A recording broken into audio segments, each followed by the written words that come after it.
Hola, muy bienvenido a todos nuestros usuarias y usuarias que nos están escuchando y que nos están viendo. Hoy estamos en un nuevo capítulo de nuestro podcast Tu Salud Importa, un espacio que es confiable para entregar información a toda nuestra comunidad.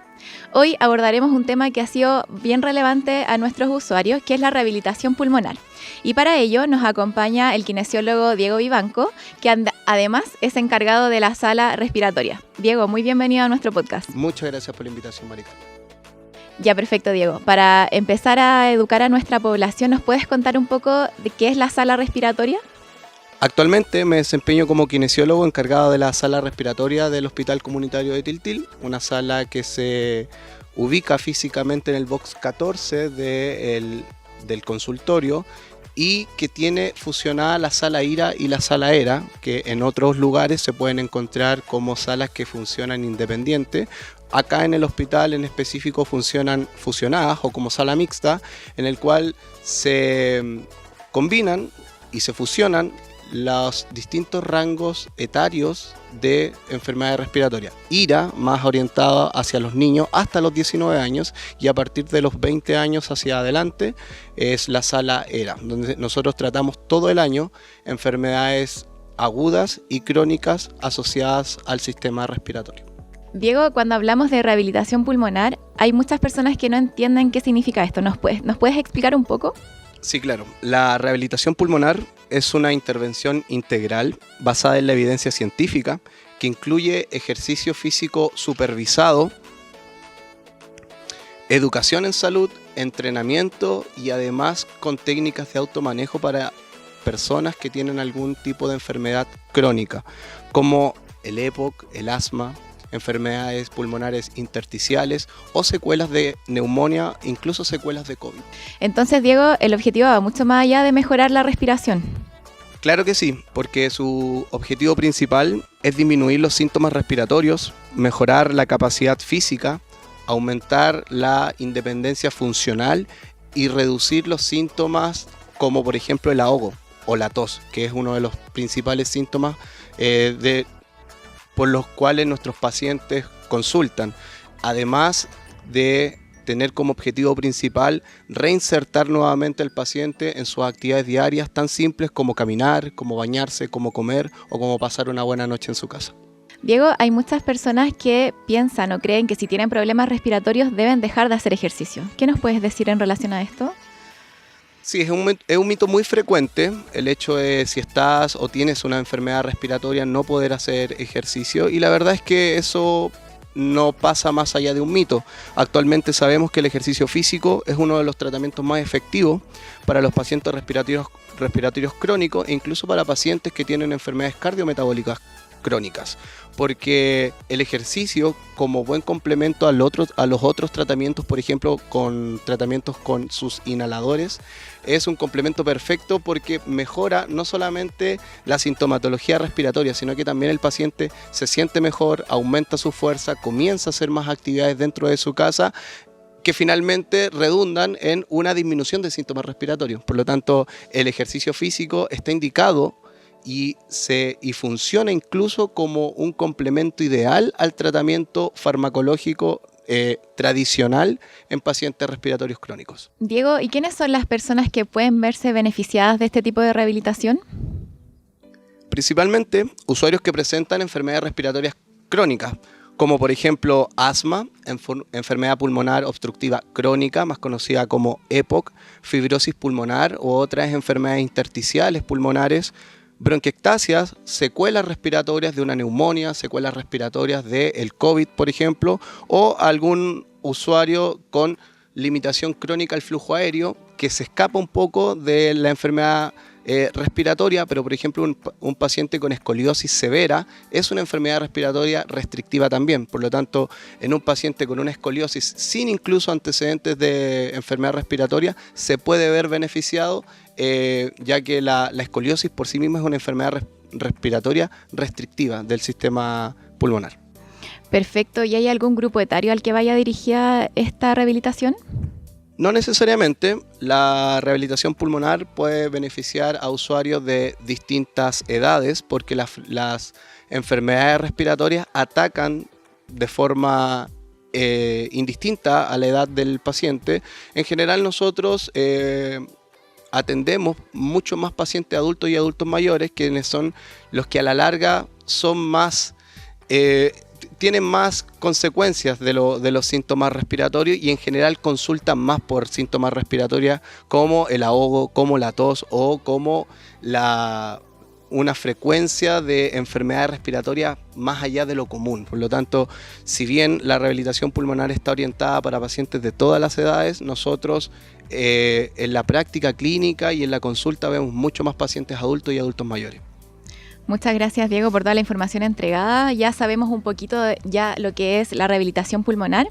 Vamos a hacer una pequeña pausa y estamos de vuelta en nuestro podcast. Ya estamos de vuelta nuevamente en nuestro podcast Tu Salud Importa. Seguimos hablando sobre rehabilitación pulmonar junto a Diego Vivanco. Diego, ¿cuáles son los beneficios que ven los pacientes que participan en la rehabilitación?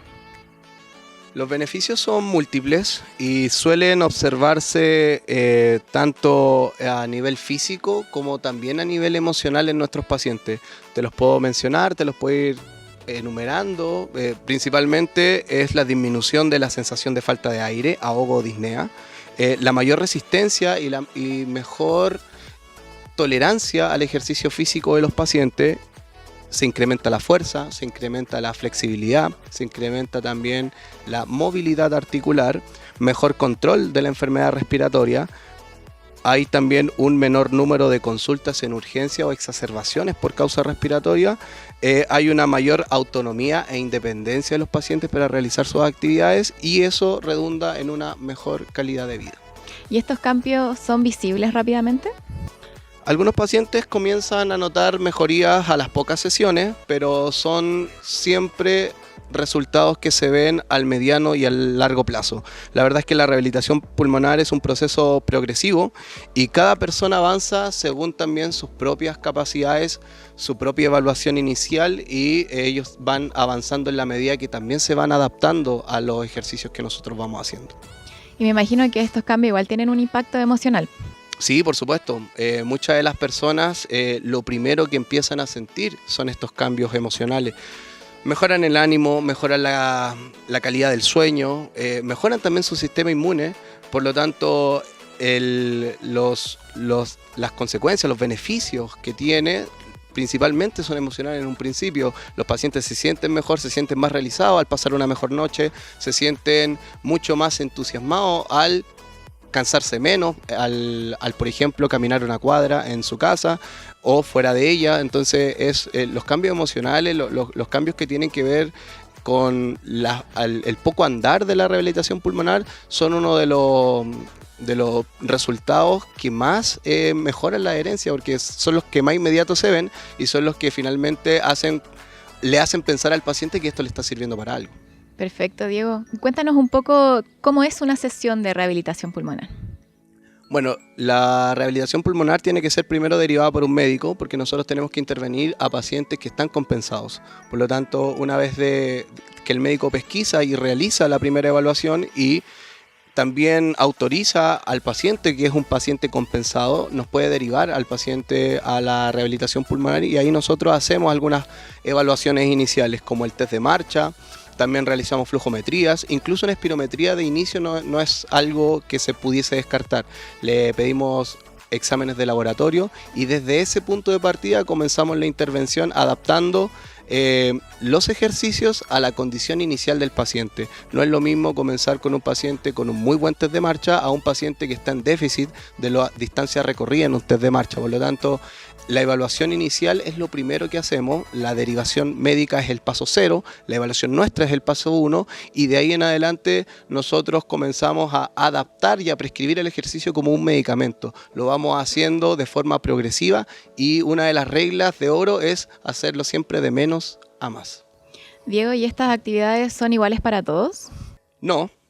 Porque cada paciente tiene una realidad distinta, cada paciente tiene una patología distinta y cada paciente tiene una restricción o limitación diferente. Por lo tanto, Hay pacientes que pueden ser mucho más independientes y eso nos abre un poquito el abanico en nuestra intervención y podemos entusiasmarnos y hacer algún otro tipo de ejercicio, o podemos hacer que la sesión dure un poquito más, mientras que hay otros pacientes que tienen otras comorbilidades asociadas. Por lo tanto, en ese sentido, lo principal es que el paciente nos soporte bien la sesión y quede con las ganas de otra sesión, y nunca tratamos nosotros de llegar en las primeras sesiones al máximo del paciente, porque en general eso disminuye la adherencia a la siguiente sesión y así va ocurriendo. O sea, el paciente que queda muy cansado o queda con muchos síntomas o incluso se nos puede descompensar durante una sesión de ejercicio, probablemente sea un paciente que no vuelva a una segunda sesión. Por lo tanto, la sesión siempre es personalizada y siempre es adaptada no solamente a la enfermedad respiratoria del paciente, sino que también a las otras condiciones crónicas que puede tener el paciente. Se entiende perfecto, Diego, todo lo que nos explicas. Otra duda es si es seguro hacer ejercicio teniendo una enfermedad respiratoria. Es seguro el ejercicio con una enfermedad respiratoria con los criterios de inclusión que habíamos mencionado. Teniendo una enfermedad respiratoria compensada, el paciente no debería tener ningún problema en realizar ejercicio. Siendo así, la supervisión clínica de un profesional competente va a ser también uno de nuestros escudos protectores para evitar una exacerbación, para evitar una descompensación durante el ejercicio. Por lo tanto, ya de por sí un paciente respiratorio compensado puede hacer actividad física. Y si ese paciente compensado que comienza a hacer actividad física es supervisado por un profesional competente, no hay ningún problema, y los riesgos de descompensación o complicaciones, la verdad es que disminuyen al mínimo. Perfecto, Diego, queda todo muy claro lo que nos explicas. Ya hemos hablado de lo que es la rehabilitación pulmonar, cómo se adapta a los distintos pacientes, así que vamos a hacer una pequeña pausa y ya volvemos a seguir hablando de nuestro podcast. Ya estamos de vuelta en nuestro podcast Tu Salud Importa. Seguimos hablando sobre rehabilitación pulmonar junto a Diego. Diego, ¿las personas que utilizan oxígeno domiciliario pueden realizar actividad física? Sí, muchas personas que utilizan oxígeno domiciliario son pacientes oxígeno dependientes, pueden participar en programas de rehabilitación pulmonar, siempre cumpliendo algunas precauciones y algunas medidas que van a corresponder al caso en particular. Actualmente tenemos pacientes con prescripción de oxígeno domiciliario que se desempeñan sin ningún problema o riesgo en nuestros programas de rehabilitación pulmonar. Diego, ¿podemos educar un poquito a la población en relación a la rehabilitación pulmonar si es que reemplaza el uso de medicamentos?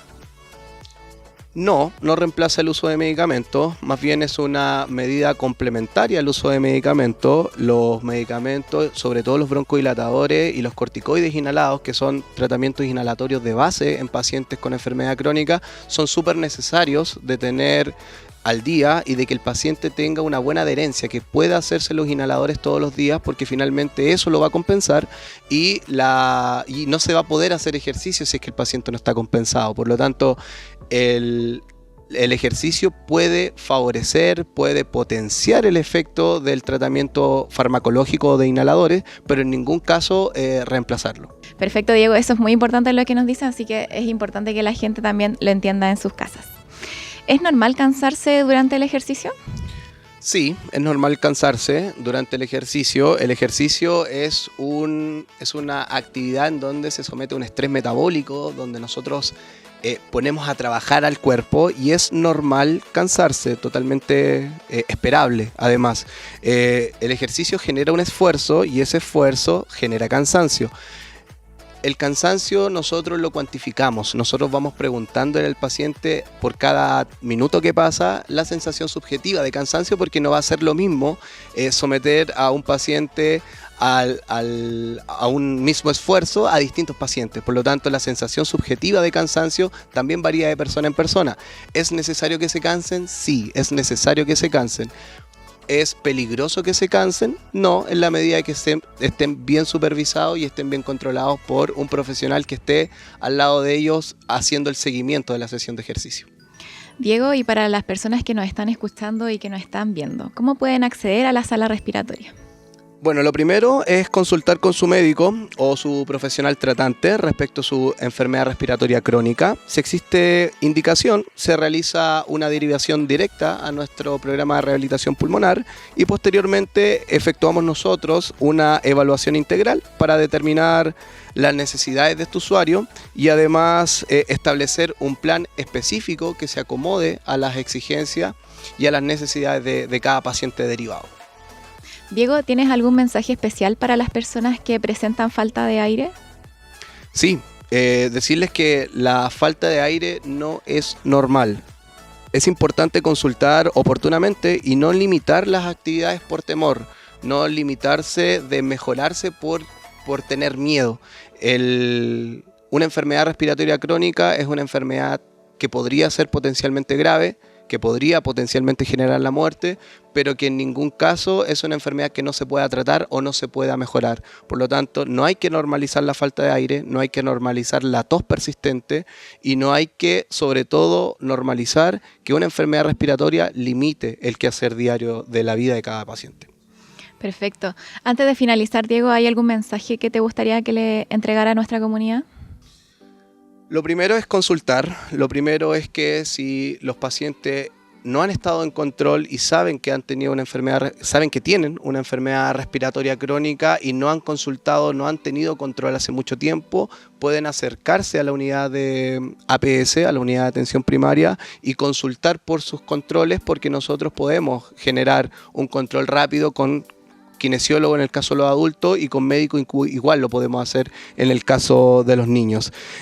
Otro mensaje que me gustaría dar es que la rehabilitación pulmonar es una prestación medianamente nueva en el hospital, se hace de forma individualizada, se hace de forma planificada, estructurada y supervisada, por lo tanto es una prestación que es un tremendo beneficio para los pacientes que lo necesitan y ha generado este último año muy buenos resultados en los pacientes que se han sometido a programas de rehabilitación pulmonar. Perfecto, Diego. Muchas gracias por acompañarnos en este episodio de nuestro podcast. Toda la información que nos entregan fue muy enriquecedora para nuestros usuarios, así que muchas gracias por eso. Y nos vemos en una próxima ocasión en un nuevo capítulo. Que estén todos muy bien.